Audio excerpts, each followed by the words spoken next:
প্রিয় ভাইরা, বর্তমান আধুনিক সময়ে এসেও অনেক মানুষ এটা বিশ্বাস করতে চান না যে কালো জাদু আছে। 100% শিওর যে কালো জাদু আছে, এটা আপনারা কোরআন এবং হাদিস ঘাটলেই বুঝতে পারবেন। যে ব্যক্তি কালো জাদু করলো কিংবা তার আশ্রয় নিল, তারা উভয়ই কুফর এবং শিরিকের অন্তর্ভুক্ত হলো এবং তারা উভয়ই জাহান্নামে যাবে। আল্লাহ তাআলা কোরআনের মধ্যে বলেন, তারা মানুষের ক্ষতি ছাড়া কোনো উপকারই করতে পারে না।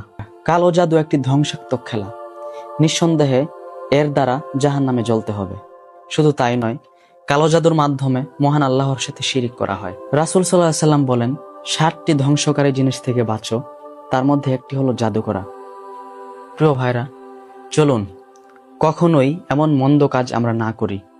কালো জাদু অর্থাৎ যে সব জিনিস দ্বারা মহান আল্লাহর সাথে শিরিক করা হয়, ওই সমস্ত কাজ থেকে মহান আল্লাহ তাআলা আমাদের সকলকে হেফাজত করুন এবং সকল গুনাহের কাজ থেকে যেন আমরা বেঁচে থাকতে পারি। আল্লাহ আমাদের সকলকে তৌফিক দিন। আমিন।